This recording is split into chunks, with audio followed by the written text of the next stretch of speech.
5 nights. 5 straight nights of U.S. strikes hammering Iran. And if you've been paying attention to the CENTCOM statements coming out night after night, there's one word that keeps repeating itself over and over without fail. Command centers. Not a radar installation. Not a missile battery sitting in the desert somewhere. The actual brain of Iran's entire military. The places where its leadership sees the battlefield and turns decisions into orders. And by the end of this video, you're going to understand exactly why that one word matters more than almost anything else unfolding in this war right now. Stick around, too, because buried in the middle of 5 nights of bombing is a detail that genuinely surprised me when I first read it. And I think it'll surprise you, too. Let's get into it. This is Global Brief. Let's start with what's actually confirmed, because the details matter here more than the headlines. CENTCOM's wording this week has barely shifted from night to night, and that repetition tells you something on its own. The same target categories, again and again: command centers, air defense sites, missile and drone capabilities, coastal surveillance facilities.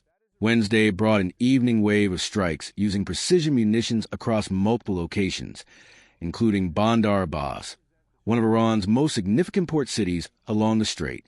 Earlier that same day, there was a separate operation, a 90-minute strike against coastal defense positions and cruise missile sites on Greater Thumb Island, a small island sitting right near the Strait of Hormuz.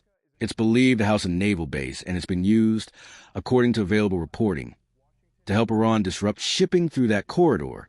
Keep that island in mind. We're coming back to it later, because it connects to something much bigger than a single strike.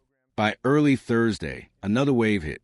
More sites, more assets, and this time the stated goal was explicit: further degrading Iran's ability to threaten commercial shipping and mariners transiting the strait. But there's something different about this particular wave that's worth pausing on. The strikes reach further north this time, closer to Tehran than at any point in this entire round of the conflict. That's not a small detail. Throughout most of this Pacific stretch of the war, the fighting stayed concentrated along the southern coastline, near the strait itself. Pushing further north changes the geography of this war in a way that's worth tracking closely in the days ahead. And there's a genuinely new wrinkle in this round that hasn't shown up before. CENTCOM confirmed that the U.S. directly disabled an oil tanker in the strait as part of its operations. Up until now, nearly every tanker incident in this war has come from Iran's side: attacks, seizures, harassment of commercial shipping. This time, it was the United States doing the disabling. That's a real shift in how this war is being fought, and it raises an obvious question about where the rules of engagement are heading from here, because once a line like that gets crossed, it rarely gets uncrossed. Now, let's get into the part of this that I think actually matters most: why command centers, specifically, keep showing up as a target night after night, 5 months into this war. Here's the logic, and it's fundamentally different from the logic behind hitting a radar site or a single missile launcher. Iran's entire military architecture runs through one unified headquarters.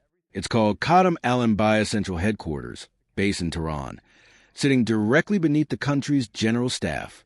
This is a facility responsible for planning and coordinating joint operations across every branch of Iran's military simultaneously. The regular army, the Navy, the Air Force, and the IRGC all functioning under one coordinating structure. Think of it as the actual nervous system of the Iranian military, the place where strategic intent from the very top gets converted into operational orders that reach units scattered across the entire country. Here's why that distinction matters so much. If you destroy a single missile battery, Iran loses exactly that one weapon system in one location. Everything else keeps running normally. Command still flows. Units still receive instructions. Coordination continues uninterrupted. But if you systematically dismantle the actual command and control infrastructure, the facilities that let leadership see the full battlefield picture and issue a coherent, coordinated response, you start fragmenting the entire military's ability to operate as a single force, not destroying it outright, fragmenting it. Individual units can still fight locally, still defend their own positions, still fire back when attacked. But the broader coordination that let a modern military respond intelligently to a fast-moving, multi-front war, that's what begins to break down, piece by piece, strike by strike. And this isn't a new strategy invented this week. Back in March, In the earliest phase of this conflict, CENTCOM confirmed a large-scale strike that destroyed the IRGC's own headquarters outright, with officials describing the operation at the time as cutting off the head of the snake. Around that same period, Israeli forces conducted parallel strikes against dozens of other Iranian command facilities, intelligence headquarters, IRGC command posts, internal security buildings, systematically degrading what officials call Iran's command and control capability across the board. So what we're watching this week isn't a brand new approach.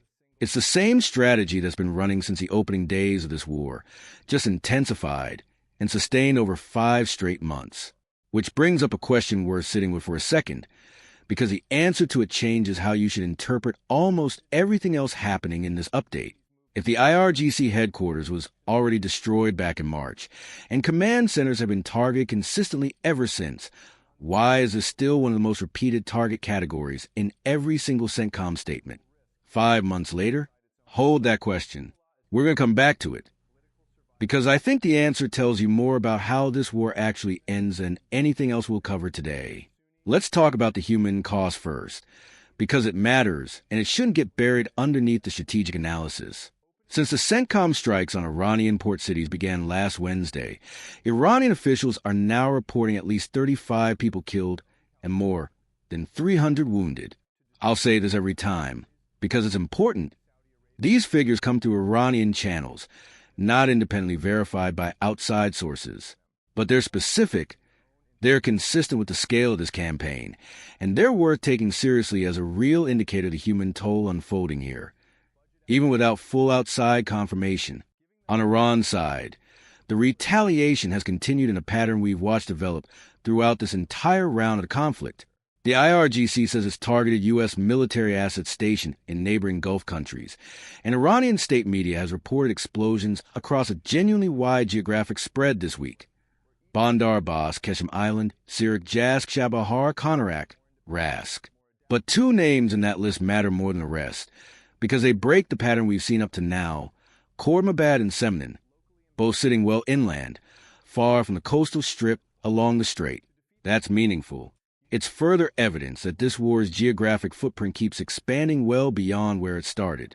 And here's a moment I think deserves real attention, more than almost anything else in this update. Early Thursday, local time, air defenses activated in parts of Tehran itself. A resident told CNN they were jolted awake by a loud explosion in the capital. Throughout most of the specific round of strikes, the fighting has stayed concentrated along the southern coast, near the strait, and in the nearby provinces. Air defenses activating in the actual capital. Even without full confirmation yet of exactly what triggered it, signals that this latest wave is reaching further into the country's core than any night that came before it. If you're trying to gauge how close this war is to some kind of turning point, that's one of the clearest signals available right now. Now, here's the warning, and I think this is the single most important thing to understand about where this war might be heading next. A spokesperson for that same Qadam al-Anbiya command structure, the exact facility we just spent the last several minutes discussing, issued a pointed public statement this week. They said that if what they call the empty-headed threats from the U.S. actually translate into strikes against Iran's key infrastructure, Tehran would respond by unleashing widespread military attacks across the entire region. That statement lines up almost perfectly with something Trump said just days earlier, an explicit threat to expand U.S. strikes into power plants and bridges starting this coming week, unless Iran returns to the negotiating table. Think carefully about what that actually means. The exact facility responsible for coordinating Iran's overall military response is publicly promising a much broader, region-wide retaliation, specifically tied to one threshold: infrastructure. That's not empty posturing. That's Iran's own military leadership telling the world, in advance, exactly which line they consider unacceptable, and try to raise the stakes before anyone actually crosses it. When the command apparatus itself is the one issuing the warning, rather than a political spokesperson or a diplomat, that tells you how seriously this specific threshold is being taken inside Iran's military establishment. Now, the detail I promised you earlier, the one that genuinely surprised me, in the middle of 5 nights of bombing, air defenses activating over the capital, and a direct warning about region-wide retaliation, Trump announced that Iran had released an American woman who'd been detained since December of 2024. He publicly praised the move as a gesture of goodwill from Tehran. Think about the timing here. That's a real, concrete, positive development, landing in the exact same 48-hour window as an escalating shooting war, expanding target lists, and threats of regional conflict. At the same time, Iran's own foreign ministry made clear this week that there are currently no plans for negotiations with the United States. So this isn't a sign of some imminent diplomatic breakthrough. But a humanitarian gesture like that happening at all, in the middle of an active war this intense, tells you there's still some functioning channel of communication and goodwill operating beneath all the public hostility. It's small, but it's real, and I think it's worth holding on to as a counterweight to everything else happening right now. All right, let's go back to the question I asked you to hold on to earlier. Why is command and control still the top target category 5 months into this war, after the original headquarters was already destroyed back in March? Here's the honest answer, and it requires understanding something about how modern militaries actually respond to this kind of pressure. Modern militaries, even ones absorbing sustained and repeated damage, don't simply stop functioning after a single headquarters gets destroyed. They adapt, they disperse, they rebuild, often deliberately spreading command functions across multiple smaller, less identifiable facilities, specifically to reduce the risk of losing all coordination capability in a single strike. That's almost certainly what's been happening inside Iran over these past 5 months. A continuous, ongoing effort to reconstitute at least some functioning command and control capability, likely spread across more numerous, smaller, and harder to identify facilities than the single prominent headquarters that got hit in the opening days of this war. That's exactly why the specific target category keeps reappearing night after night in CENTCOM's own statements, instead of being treated like a problem that got solved back in March. Degrading a distributed, adaptive command network isn't a one-time achievement you check off a list. It's a sustained campaign, one that requires continuous intelligence gathering to identify where reconstituted capability is actually located, followed by continuous strikes to keep degrading it faster than it can be rebuilt. The fact that command and control remains one of the most consistently repeated categories in every CENTCOM statement across this entire war tells you that cat-and-mouse game between Iranian reconstitution efforts and American targeting is still very much alive, 5 months in, with no clear sign of either side winning that race outright. Now, let's bring in a bit of history, because none of this is unique to Iran, and understanding the broader doctrine helps explain a lot of what we're watching unfold night after night. Targeting an adversary's command and control apparatus early and consistently is one of the foundational principles behind modern air campaign planning, and it's worth understanding why, because it explains the pattern we've been discussing this entire video. Military planners often frame this using a concept called the ODA loop: observe, orient, decide, act. It's a framework describing how any organization, military or otherwise, processes information and responds to a changing situation. A functioning command structure lets a military run that loop quickly and effectively. Sensors and units in the field observe a threat. Headquarters orients that information against the broader strategic picture. Leadership decides on a response. Orders get pushed back out to units, who then act. All of it happening in a tight, coordinated cycle, ideally faster than the adversary can respond. Now degrade or destroy the facilities where that orienting and deciding actually happens, and you don't just slow that cycle down. In a lot of cases, you break it outright. Individual units can still observe threats around them. They can still act locally in isolation. But without a functioning headquarters translating scattered observations into one coherent picture and one set of coordinated orders, you end up with military reduced to fighting in disconnected pockets rather than operating as a single coordinated force. That's exactly why an air campaign typically prioritizes command and control facilities right alongside air defenses in its opening phase, before moving on to every other target category. Because a military that can't see the battlefield clearly and can't coordinate response becomes far less capable of effectively defending anything else you might want to strike afterward. There's genuine historical precedent for exactly this kind of approach. During the opening phase of the First Gulf War, coalition planners built what's sometimes described as a strategic paralysis campaign, specifically targeting Iraqi command and control nodes, communications infrastructure, and leadership facilities in the earliest hours of the air campaign. well before shifting towards sustained strikes against fielded units in the field. The logic was explicit at the time.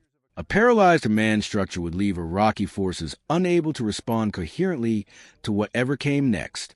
That approach proved remarkably effective, reducing organized Iraqi resistance far faster than a campaign built purely around attrition ever could have. A similar logic drove NATO's air campaign against Serbia in 1999, where Allied planners specifically targeted Yugoslav command and control infrastructure, along with leadership facilities in Belgrade itself, based on the assessment that a technologically superior military campaign benefits enormously from disrupting an adversary's ability to coordinate, regardless of how much raw combat power that adversary might still retain on paper. Both of those historical examples reinforce the same underlying principle we're watching play out against Iran right now. Sustained pressure on command and control facilities isn't some side effort running parallel to the main campaign. In a lot of modern military doctrine, it functions as one of the actual keys that makes every other part of that campaign more effective. One more detail worth unpacking before we wrap this up, because it connects directly back to everything we just covered, that Greater Thumb Island strike from earlier. It's easy to skim past as just another location on a list, but it actually ties into the broader command and control story in an important way. That island sits right near the Strait of Hormuz, and it's believed to house a naval base, though a lot of the specific details about what's actually stationed there aren't publicly available.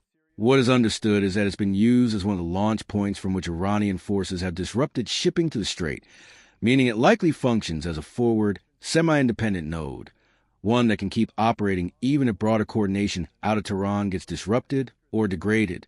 That's exactly the kind of target that becomes more important, not less, as a broader command and control degradation campaign continues. If Iran's central coordination capability is being systematically weakened, forward position nodes like whatever station on Greater Thumb Island become an increasingly significant part of Iran's remaining ability to actually threaten shipping in that corridor, precisely because they don't need to wait on orders from a damaged central command structure in order to act. Hitting that island specifically, in the same 90-minute window as the broader command center strikes elsewhere, fits into a coherent overall picture. Degrade the central brain, and simultaneously take out the forward position pieces that could otherwise keep operating semi-independently, even after that central coordination breaks down. So here's where I land on all of this. Out of every strategic thread I've followed across this entire war, the sustained focus on command and control targets is honestly the one I think matters most for how this conflict actually ends, more than any single dramatic strike on a bridge or power plant. No matter how much attention those get in the headlines, a military that loses its ability to coordinate effectively, even if individual units and individual weapon systems remain fully intact, becomes progressively less capable of mounting anything beyond scattered, locally improvised responses. That's a much harder thing to capture in a single dramatic headline than a bridge collapsing or a power plant going dark. But over 5 months of this war, I think it's actually been one of the most consequential and consistent lines of effort running through the entire campaign, starting with that IRGC headquarters strike back in March, and continuing straight through this week's repeated hits on command centers alongside every other target category we've discussed today. I also think the timing of that Qadam al-Anbiya warning is worth sitting with a little longer than we already have. Having the actual coordinating command structure of Iran's military publicly threaten region-wide retaliation, specifically tied to the infrastructure escalation Trump described days earlier, tells you Iran's own military leadership sees that threshold, moving from military targets into deliberate infrastructure targeting, as a genuinely different kind of escalation, one serious enough to warrant a preemptive public warning, rather than simply waiting to respond after fact, the way they've handled every other strike wave up to this point in the war. And I think the American detainee release is a good place to land as we close this out. Even in a war defined by nightly strikes, expanding target lists, and increasingly personal rhetoric between two heads of state, there's apparently still enough of a working relationship somewhere beneath the surface for a humanitarian gesture like that to actually happen. That doesn't mean this war is anywhere close to ending. Iran's own foreign ministry made that explicit this week. But it does suggest the door hasn't been fully welded shut either, and that matters a great deal, given how close we appear to be to the infrastructure escalation threshold Trump laid out just days ago. So that's where things stand right now. 5 consecutive nights of strikes, specifically targeting Iran's command and control infrastructure, alongside air defenses, missile sites, and coastal facilities. Strikes now reaching close enough to Tehran to trigger air defense activation in the capital itself, for the first time in this specific round of the war. A casualty toll that's climbed past 35 killed and 300 wounded, by Iran's own count. A direct warning from Iran's own unified command structure about region-wide retaliation if the infrastructure threat materializes. And in the middle of all of it, one genuine, human moment, an American detainee finally coming home. I'll be tracking this closely, especially as we move into the week Trump specifically flagged for a potential expansion into power plants and bridges. Because if that threshold gets crossed, everything we discuss today about region-wide retaliation stops being a warning and starts being a reality. So here's what I want to know from you. Does systematically dismantling a country's command and control matter more long-term than hitting any single high-profile target? Or is this just one piece of a much bigger picture that we're still only partway through understanding? Let me know what you think in the comments below. I read every single one. If breakdowns like this are actually helping you understand the strategy behind what's happening in this war, rather than just a headline scrolling past you, go ahead and hit that like button and subscribe. It genuinely helps this channel keep bringing you this kind of analysis as fast as this war keeps developing. This has been Global Brief, signing off.